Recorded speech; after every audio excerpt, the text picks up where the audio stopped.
নমস্কাৰ। আহক আজি আৰু এডোখৰ নতুন ঠাইলৈকে যাওঁ। সেই ঠাইডোখৰৰ বিষয়ে অকণমান জানিব চেষ্টা কৰিম। আইজলৰ পৰা বেছি দূৰ নহয়, গোটেই বিস্তৃতভাৱে মই অলপ পিছত ক'ম। ব'লক, মোৰো ড্ৰাইভাৰ আহি পালে, ব'লক যাত্ৰা আৰম্ভ কৰোঁ। আমি ওলাই আহিছোঁ। বতৰ সিমান ভাল নহয়, বৰষুণ দিয়ে আছে ৰাতিপুৱাৰ পৰা। বৰষুণ বতৰত ভ্ৰমণ কৰাৰো এক বিশেষ আমেজ আছে, নহয় জানো? ব'লক গৈ থাকোঁ। কিছু দূৰ আহি মই এতিয়া মোৰ গন্তব্যস্থান চলেং আৰু দাৰ্লনৰ ফালে গৈ আছোঁ। অকণমান সময় ৰৈছোঁ, ৰাস্তাটো দেখাইছোঁ। ইয়াত খুব ধুনীয়া বৰষুণ,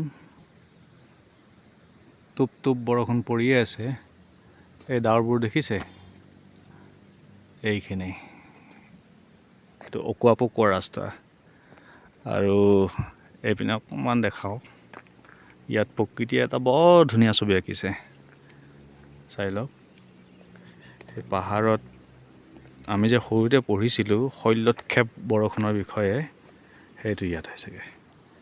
এয়া চাওক, পাহাৰত ডাৱৰবোৰে ঠেকা খাই আছে, গৈ আছে। ব'লক গৈ থাকোঁ। ভোক লাগিছে, ৰাতিপুৱাৰ পৰা একো খোৱা নাই। তাত গৈ পেলাই কিবা এটা খাব লাগিব। ব'লক।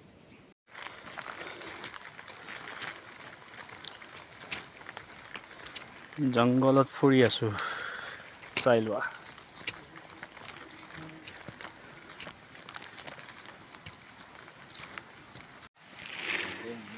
ট্ৰেকিং কৰি কৰি অলপ ভাগৰ ধৰিছে। এই চলেঙৰ এখন পাহাৰৰ টিলা হয়। আমি কিমান হেৰিত আছোঁ চাওক। ইয়াৰ পৰা পৰিলে অন্ততঃ 50-60 ফিটমান তলত পৰা যাব। এতিয়া আৰু দূৰ যাবলৈ আছে, চাই লওঁ ইমান দূৰ যাব পাৰোঁ। মজা লাগিছে। এতিয়া বৰষুণ ৰৈ গৈছে, অলপ খোজ কাঢ়িবলৈ সুবিধা হৈছে।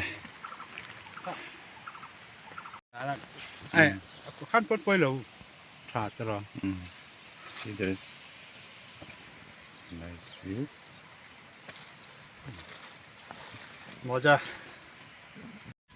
মই কোৱা ঠাইডোখৰ পাই গ'লোহি, চলেং। আইজলৰ পৰা নাতি দূৰতে হয়।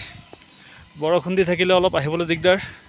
ৰাস্তাত বহুত জেগাত লেণ্ডশ্লাইড আৰু ৰাস্তা ভাঙি থকা দেখিলোঁ। সাৱধানে আহিব লাগে বৰষুণৰ বতৰত। পাহাৰত তেনেকুৱাই, তাৰ মাজতে জীৱন চলি থাকে। আহিছোঁ কামৰ মাজে মাজে, কামৰ ফাঁকে ফাঁকে নিজৰ কাৰণে অলপ সময় উলিয়াইছোঁ। আপোনালোকৰ কাৰণে কিছু নেদেখা বস্তু, নেদেখা ঠাই বুটলি ল'বলৈ চেষ্টা কৰিছোঁ। চলেঙৰ পৰা আজি মই দাৰ্লন বুলি এটা জেগা আছে, তাতে গৈ পেলাই ৰাতি থাকিম। তাত গভৰ্ণমেণ্টৰ টুৰিষ্ট লজ আছে। ব'লক পিছত কথা পাতিম। চলেং এইখনেই গাঁও, গৈ আছোঁ।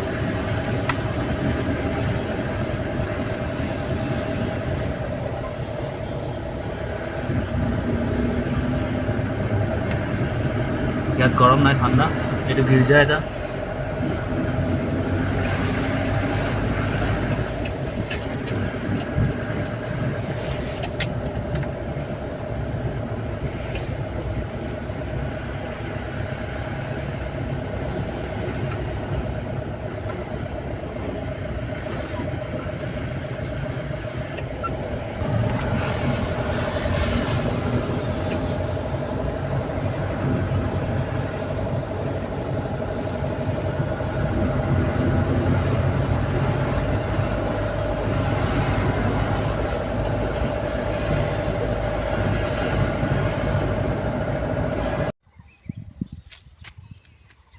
এয়া হ'ল দাৰ্লনৰ আকাশ, ৰাতিপুৱাৰ আকাশ।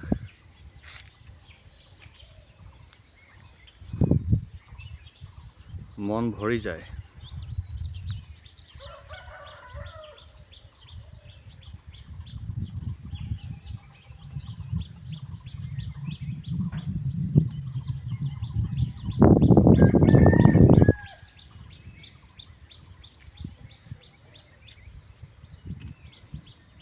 মিজোৰামৰ এটা বৈশিষ্ট্য হয়, ইয়াত আপোনাৰ এনেকুৱা লাগিব এইখন পাহাৰ শেষ হ'লে বোধহয় সমতল পাম, কিন্তু তাৰপিছত আৰু এখন নতুন পাহাৰ আৰম্ভ হয়।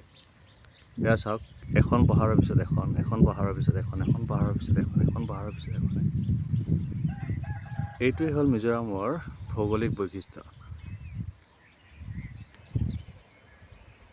চাওক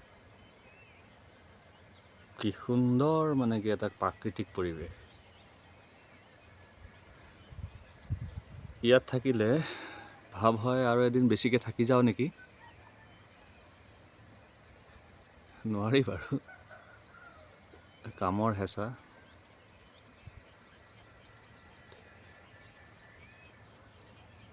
এই ডাৱৰবোৰ চাওক, মেঘৰ মাজত লুকাই পৰিছে, পাহাৰৰ মাজত লুকাই পৰিছে। ডাৱৰ মানুহতো মেঘে আৰু।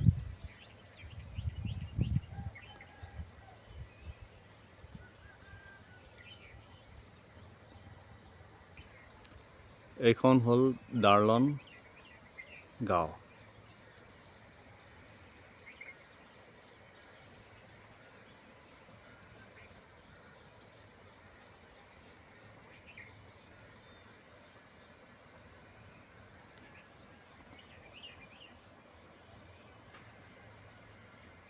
এইখন দাৰ্লন গাঁও, গোটেই গাঁওখন। গাঁওখনৰ পূবফালে এখন খেলপথাৰ, ইয়াৰ মানুহবোৰে ফুটবল ভাল পায়, ফুটবল খেলে। ফুটবল খেলাৰ এখন খেলপথাৰ, আৰু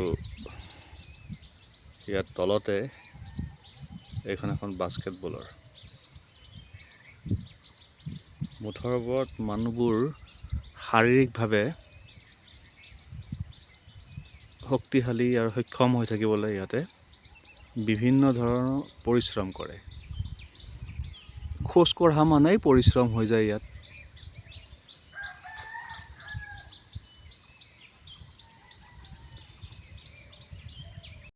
আহি আহি শেষৰ অৱস্থাখিনি পাইছোঁহি চলেং আৰু দাৰ্লঙৰ।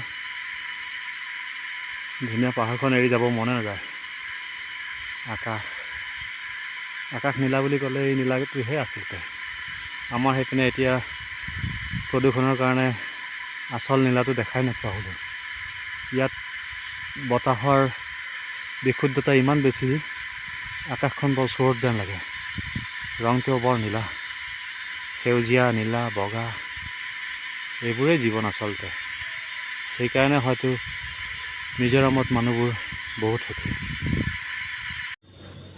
আমি দাৰ্লন, চলেং দুয়োখন গাঁও চাই আহিলোঁ। এতিয়া উভতি যাম এটা খুব ধুনীয়া গান শুনি পেলাই, আৰু এটা নতুন ঠাইত গৈ নতুন ভিডিঅ' এটা বনোৱাৰ চেষ্টা কৰিম আপোনালোকৰ কাৰণে। তেতিয়ালৈকে bye bye.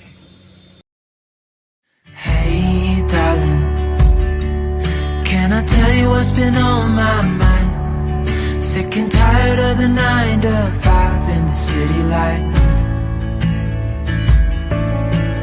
Hey darling,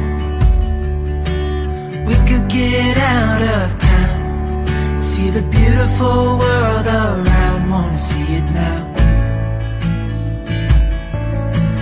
Pack our bags and get in that car,